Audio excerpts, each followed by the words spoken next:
Covid m'a coupé cela de mon milieu académique, quoi.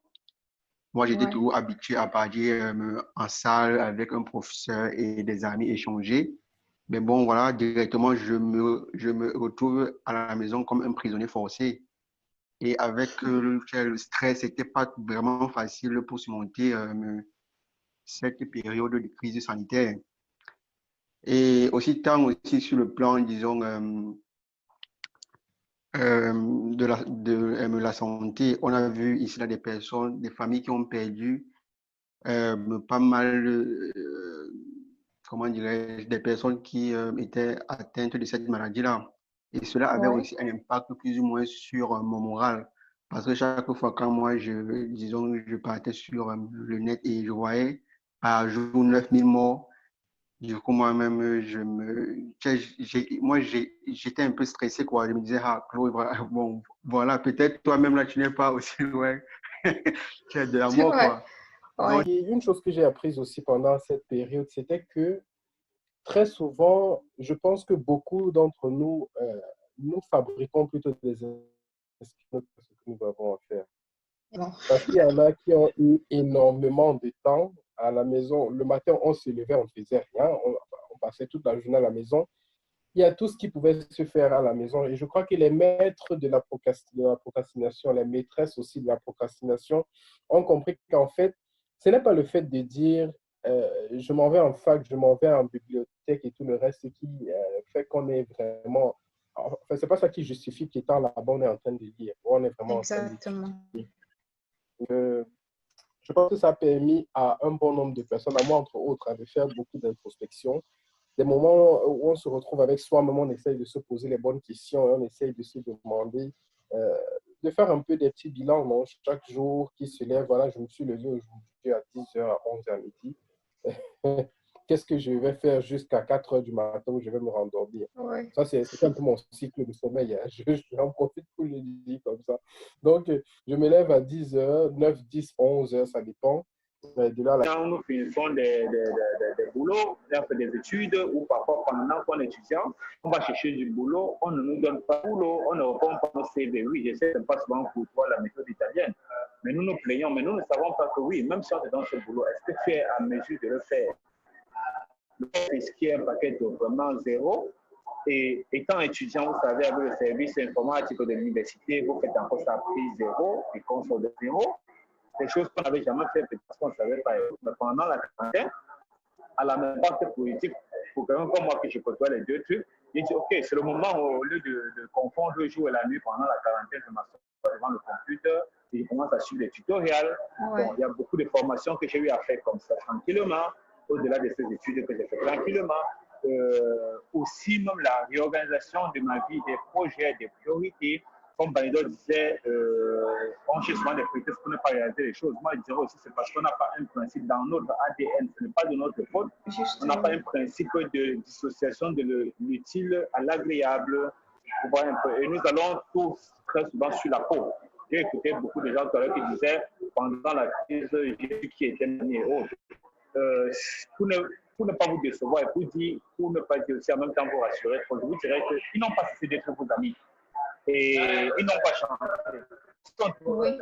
C'est que la réalité vous a amené à voir l'autre face de rapport. Mais parce que notre ADN d'Africain, nous n'avons pas appris à se connaître, à se côtoyer, à mettre les choses qui sont indispensables. Un exemple, et après je vais chuter. Il est très facile pour nous de se retrouver là, aller à SL, on va acheter 3 cartons de bière, on boit, on raconte l'économie jusqu'au lendemain matin. On s'en fout si on a fait 8 ans à la case de student et où on ne sait pas l'arrière après 8 ans. Si on a peut-être 45 ans, on n'a pas de projet. Ça, c'est notre ADN africain. Donc, ce n'est pas une affaire de Camerounais ou autre, vous voyez un peu. Ça, c'est clair. Les amis que nous avons, ce n'est pas les amis avec qui on s'assoit, on dit, mais tu sais, est-ce que dans 2 ans, j'aimerais être pilote? J'ai envie vraiment d'aller à Turin parce que l'ingénierie là-bas, c'est un peu plus profond qu'à Florence. Ce sera dû et autres. Donc, on veut dire, nous, on n'a pas eu ça dans l'habitude. Et la crise qui nous a bloqués, nous coupant de toutes les solutions possibles qu'on pouvait avoir, même les derniers espoirs, nous a fait juste voir l'autre partie cachée que nous avions à l'intérieur. Et étant des êtres humains, il est plus facile de décharger la responsabilité vers une tierce personne qu'à nous-mêmes. Donc, je voulais juste c'est mon avis, je pense qu'au lieu de regarder les autres qu'on dit que pendant cette crise, on a vu des vrais amis, on se dirait plutôt, est-ce que nous, on avait vraiment un plan de vie personnel? Est-ce qu'on avait des projets de vie personnels? Au lieu de regarder les réponses là, vers des tierces personnes, je dis parce que ce sont des choses que je me suis posées. Oui. Je conclue pour ne pas être très long. Je parlais du paquet Office. Je me rappelle quand je commençais dans certaines responsabilités dans l'entreprise, on me proposait des rôles où il fallait utiliser le paquet Office. Je n'avais jamais utilisé Excel dans ma vie. Ouais. Mais imaginez un peu dans une entreprise où vous devez utiliser Office, vous n'avez jamais utilisé, enfin, en dehors de Word que nous le savons. Donc, vous voyez un peu la dynamique et la profondeur du message que je voulais passer. Donc, pendant cette crise, les aspects positifs pour moi, c'était que j'ai appris à me réinventer pour m'adapter plus professionnellement. J'ai appris à me réinventer, à apprendre différemment au niveau des examens à l'université. J'ai appris à me réinventer en essayant de me mettre des armes et des arguments qui vont me permettre d'être un bon étudiant en économie et tourisme et lauréato, un bon employé et un bon citoyen et étudiant camerounais.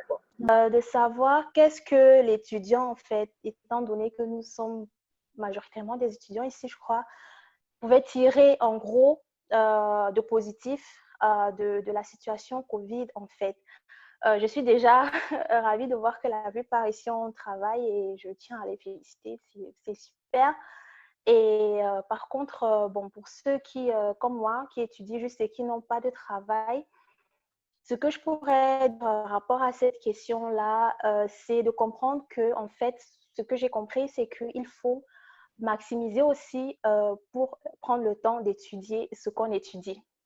Donc, c'est vrai, on étudie, c'est une bonne chose, mais j'ai remarqué que beaucoup aussi étudient juste pour passer les examens, avoir le diplôme et ciao, arrivederci. Donc, moi, personnellement, ce que je voudrais dire, c'est qu'il faut prendre la peine de lire vraiment les cours que nous avons parce qu'on apprend aussi énormément. C'est bien vrai, avoir la culture générale, etc., c'est superbe. Mais je pense qu'on passe aussi à côté de quelque chose quand on étudie juste pour avoir le diplôme, donner les examens et puis voilà. Donc, cette période m'a permis de prendre le temps de lire mes cours, de comprendre mes cours et j'ai compris que je pouvais vraiment tirer grand profit si je prenais la peine de comprendre le fond de mes cours en fait et de ne pas passer l'examen juste comme mes projets. Donc en même temps, le coronavirus n'a même pas été un problème pour moi parce que moi j'avais vécu des situations encore plus difficiles que ça. J'ai juste dit ok, j'ai plus de temps pour me concentrer sur mes trucs et profiter de ça pour me former sur autre chose. Il y a des formations en ligne, des gens bien, tu tapes sur YouTube, tu vas savoir si tu veux faire quelque chose. Il y a seulement quelqu'un qui l'a déjà fait. Donc j'encourage seulement les gens à chercher un peu plus, à ouvrir un peu les yeux et à ouvrir les livres. Bon, ça c'est encore une autre partie. Donc c'est tout ce que je voulais dire. Ok, merci pour ton intervention. Et moi particulièrement, je dirais, désormais, on sait que on sera peut-être lié à vivre avec le Covid, quoi, parce que à entendre les informations par-ci, par-là, c'est pas trop sur le point de finir comme on s'attend, quoi. Moi, je me dis qu'on devrait plutôt relativiser la situation et savoir que le corona est désormais comme une épine à nos pieds et quitte à chacun de transformer, de faire peut-être de cela un pont ou bien, qu'est-ce que je dirais, un moyen de se faire plutôt des choses positives, quoi. Parce que s'il faut passer du temps à se lamenter, je pense que des personnes qui sont mortes, s'il y avait la possibilité, ce seront elles qui seraient en train de se plaindre actuellement. Donc, il faut relativiser la situation, il faut développer ses capacités interpersonnelles, essayer de faire des choses, bien qu'elles soient banales, mais profiter du temps pour mettre des points sur certains i, mettre des accents sur des choses sur lesquelles on survolait et autres. Parce que moi, j'ai fait pas mal de petites choses en tant que femme. C'est banal, mais je vais vous dire, je me suis fait des breaks toute seule. Pourtant, c'est quelque chose que j'arrivais même pas à faire sur la tête de quelqu'un, mais à force de m'ennuyer, rester sans rien faire, dormir, prendre du poids, etc., je me disais déjà, voilà, j'en pouvais plus, j'étais fatiguée et de lire et de dormir. Donc, j'ai profité du temps qui m'était à disposition. Je suis sortie un peu du statut d'académicienne. J'ai fait des choses pratiques et je pense que j'incite tous les autres à le faire, quoi. Parce qu'à part l'école, ce qu'on fait, c'est théorique, mais il va falloir bien qu'on développe certaines capacités pour pouvoir entrer dans le monde du travail.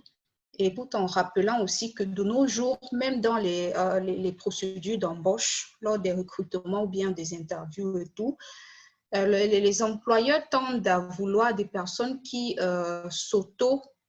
des personnes auto-indépendantes. Par exemple, quand tu mets dans ton CV ou bien quand tu expliques à un employeur, j'ai appris Excel par moi-même, j'ai fait des formations auto-personnelles en telle chose. Et le truc, c'est que sur YouTube, on peut trouver tout. On trouve tout ce dont on a besoin. Donc, il faut juste chercher et essayer d'acquérir le plus possible des formations pratiques et autres.